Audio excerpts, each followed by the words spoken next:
विशेष तौर पर शुक्रिया अदा करता हूं कि आप बाबा साहब के मिशन को आगे ले जाने के लिए जिस प्रतिबद्धता के साथ खड़े हुए हैं, उसी प्रतिबद्धता का प्रदर्शन आप यहां कर रहे हैं। तमाम लोग यहां पर आए हैं, आप सब लोगों के लिए बहुत बहुत शुक्रिया और इनकलाबी सलाम। जय भीम, जोहार। साथियों, मेरा नाम डॉक्टर जितेंद्र मीणा है। मैं राजस्थान के सवाई माधोपुर डिस्ट्रिक्ट से हूं, एक आदिवासी बाहुल इलाके से हूं और आज गाजियाबाद की धरती पर आप तमाम साथियों के बीच में डॉक्टर बाबा साहब भीमराव अंबेडकर के जयंती के इस मौके पर आप सबके बीच में अपनी बात रखने के लिए आया हूं। इसके लिए आप तमाम लोगों को मैं एक चीज बता देना चाहता हूं कि जब आज हम लोग यहां पर बाबा साहब को याद कर रहे हैं तो उन तमाम चीजों को याद कर रहे हैं जो लड़ाइयां उन्होंने लड़ी थी। और जिन लड़ाइयों की बात हम लोग कर रहे हैं, उन लड़ाइयों में हम लोग देखते हैं कि इस देश का शोषित, पीड़ित, जो मजलूम तबका है, जिस तबके को इंसान नहीं माना जा रहा था, जिसे बराबरी का दर्जा नहीं था, जिसके छू लेने से अपवित्र हो जाने का खतरा था, जिसकी छाया से व्यक्ति जो है दूषित हो जा रहा था, उस तमाम तबके को बाबा साहब वहां से उठा करके लाए और आज आप देख रहे हैं कि मंच पर भी बैठे और कुर्सियों पर बैठे और बहुत आगे तक निकल गए। इसीलिए हमें उस मिशन को याद करने की जरूरत है।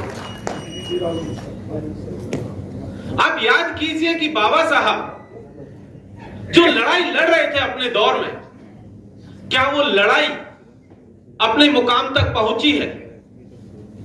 तो पाएंगे कि नहीं, अभी वो लड़ाई अधूरी है। अभी तक हम वो मुकाम हासिल नहीं कर पाए हैं जिसकी की लड़ाई बाबा साहब लड़ रहे थे, जिसका सपना हमारे पुरखों ने देखा था। हमारे पूर्व वक्ता सर ने एक बात कही थी, रामधारी सिंह दिनकर साहब की पोएम के बारे में कहा था कि जो तटस्थ रहेगा समय लिखेगा उनका भी अपराध। हम तटस्थ नहीं हैं।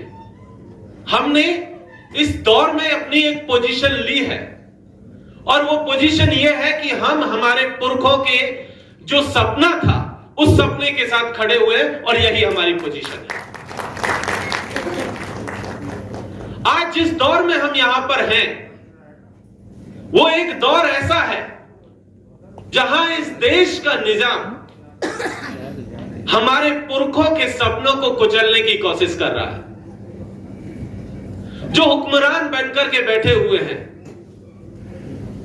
वो उस सपने को कुचलने की कोशिश कर रहे हैं जो हमारे पुरखों ने देखा था। वो सपना यह था कि इस देश के तमाम जो शोषित, पीड़ित, मजलूम लोग हैं, जिन्हें सदियों से पीछे धकेल दिया गया था, वो इस पूरी की पूरी लाइन में आएंगे, मुख्य धारा में आएंगे और अपना जो ड्यू शेयर है, जो उनका जरूरी हक है, वो हक उन्हें मिलेगा। लेकिन हम देख रहे हैं कि वो हक उन्हें नहीं दिया गया और इसीलिए हम ये लड़ाई यहां पर लड़ रहे हैं। जब हम लोग यहां बैठे हुए हैं तो हमें याद करने की जरूरत है, हम तमाम लोग उस दबे कुचले तबके से आते हैं और आज अपनी एकजुटता प्रदर्शित कर रहे हैं। लेकिन अभी भी मैं देख पा रहा हूं कि यहां एक दो तबका अभी भी नहीं है। जिस तबके से मैं आता हूं, क्या आदिवासी समाज से यहां कुछ लोग हैं? नहीं है। यह हमारी एक कमजोरी है साथियों, यह हमारी कमजोरी है कि जब बाबा साहब का हम जन्मदिन मनाएं तो हमारे साथ उनको होना चाहिए था, लेकिन हम उन्हें नहीं जोड़ पाए। इसलिए हमारे लिए यह ध्यान रखना जरूरी है, जब मिशन को आगे लेकर के जा रहे हैं, लड़ाई को आगे लेकर के जा रहे हैं, तो उनका यहां होना जरूरी है। लेकिन एक दूसरी बात है, उसको भी याद रखना जरूरी है, और वो दूसरी बात यह है कि जब हम लोग गाजियाबाद में बैठ करके बातचीत कर रहे हैं, उसी समय पर आदिवासियों का एक तबका छत्तीसगढ़ के भीतर अपने जल, जंगल और जमीन को बचाने के लिए लड़ रहा है। आप देखेंगे तो पाएंगे कि इस देश का सबसे बड़े बिजनेसमैन के खिलाफ उसने एक लड़ाई छेड़ी हुई अपनी जमीन को बचाने की। आपने देखा होगा 2 दिन पहले हसदेव में अडानी ने जंगल काटना शुरू कर दिया। लगभग 2 लाख हेक्टेयर का नई जमीन पर कब्जा करके जंगल काटना शुरू कर दिया। आदिवासी उस जंगल को बचाने के लिए लड़ रहा है। झारखंड के नेतरहाट का आदिवासी पिछले 28 सालों से नेतरहाट फील्ड फायरिंग रेंज के खिलाफ में अपनी जमीन को बचाने के लिए लड़ रहा है। 250 गांवों की जमीन है, 250 गांवों की जमीन पिछले 28 साल से लड़ाई लड़ रहा है। अभी 3 दिन पहले 250 किलोमीटर पैदल चल के अपने नेतरहाट से रांची पैदल गया था अपने राज्यपाल से मिलने कि हमें हमारी जमीन वापस कर दीजिए, लेकिन वो जमीन वापस नहीं हुई। अभी पिछले ही वर्ष नवंबर में मणिपुर के भीतर 14 आदिवासियों को गोली मार दी गई और जब सवाल किया गया तो पार्लियामेंट के भीतर कहा गया कि मिस्टेकन आइडेंटिटी का मसला है। और ये हमारे होम मिनिस्टर साहब कह रहे थे कि मिस्टेकन आइडेंटिटी का मसला है, हम पहचान नहीं पाए कि ये लोग कौन थे। क्या बाबा साहब आज होते तो क्या ये सब देख रहे होते? क्या ये सब चलने दिया होता उन्होंने? मैं मानता हूं कि बाबा साहब ये सब नहीं चलने देते। वो उन 14 आदिवासियों के साथ खड़े हुए होते जिन्हें गोली मार दी गई, सिर्फ ये कह करके कि हम पहचान नहीं पाए आजादी के 75 वर्ष बाद भी। और ये सबसे ज्यादा दुखद हमारे लिए है। हम तमाम लोग कई तरीके की लड़ाइयां लड़ रहे हैं। एक डिग्निटी की लड़ाई है जो यहां पर बैठे हुए हम सब लोग लड़ रहे हैं कि एक इंसान को इंसान माना जाए, उसको बराबरी का हक दिया जाए। एक आईपीएस ऑफिसर को अगर घोड़ी पर बैठना हो तो उसे अपनी प्रोटेक्शन के लिए पुलिस ना बुलानी पड़े। एक आर्मी के जवान को अगर घोड़ी पर बैठना हो तो उसे अपनी प्रोटेक्शन के लिए पुलिस ना बुलानी पड़े। अगर किसी जितेंद्र मेघवाल को मूछें रखनी हो तो उसे अपनी मूछें रखने के नाम पर गोली या चाकू न मार दिया जाए, उसे जिंदा रहने के लिए हम भी ये लड़ाई लड़ रहे हैं।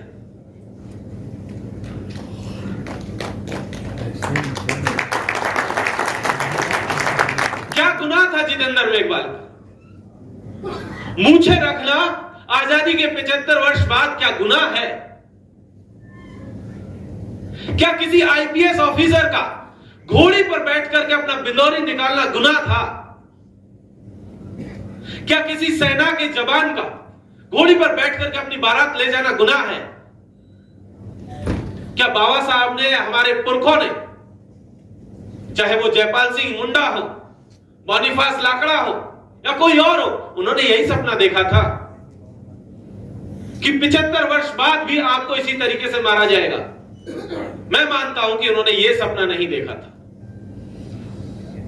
ना ही उन्होंने यह सपना देखा था कि उड़ीसा के भीतर जगत सिंहपुर के गांव के आदिवासी पिछले 3 साल से अपने गांव के बाहर कदम नहीं रख पाए। 3 साल हो गए उनको गांव की परिधि के भीतर एक बच्चा तक बाहर अपने गांव से नहीं गया है, क्योंकि उन्हें डर है जिस दिन गांव से बाहर जाएंगे, पॉस्को जो कंपनी है आपकी दक्षिणी जो है कोरिया की, वो उनके गांव में घुस करके उनकी जमीन पर कब्जा कर लेगी। 3 साल पहले मई के महीने में उन्होंने, जब उनके ऊपर बुलडोजर चलाए गए थे, उस बुलडोजर के सामने सबसे पहले अपने बच्चों को चारों तरफ लिटा दिया, फिर अपनी आदिवासी महिलाओं को लिटाया और उसके बाद जमीन पर खुद लेट गए थे गर्मियों के मौसम में कि अगर बुलडोजर चलाना, हमारी जमीन छीननी है तो आइए निकल जाइए हमारे ऊपर से। और 3 साल से वो मूवमेंट इसी तरीके से चल रहा है।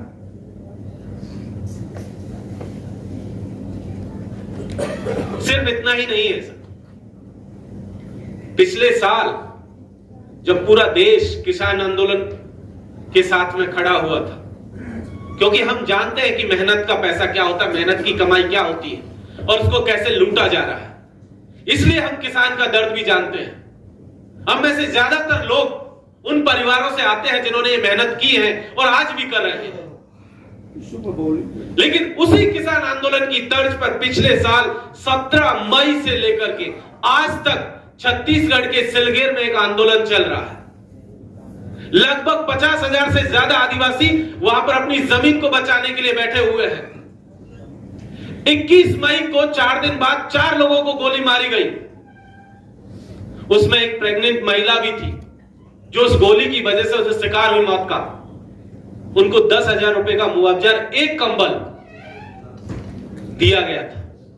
क्या बाबा साहब होते तो यही सपना देख रहे होते? आप जिस विभाग से आते हैं, जिस डिपार्टमेंट से आते हैं, जुडिशरी से, आज वो हमारे सामने लक्ष्मण रेखा खींचने की कोशिश कर रहे हैं। लेकिन क्या ये लक्ष्मण रेखा सिर्फ दलित, पिछड़े, आदिवासियों के लिए ही है? क्या उन्होंने अपने लिए कोई लक्ष्मण रेखा खींची कि इस देश की सुप्रीम जुडिशरी में आदिवासी, दलित, पिछड़ा क्यों नहीं है? काबिलियत नहीं है। कहां है वो लक्ष्मण रेखा?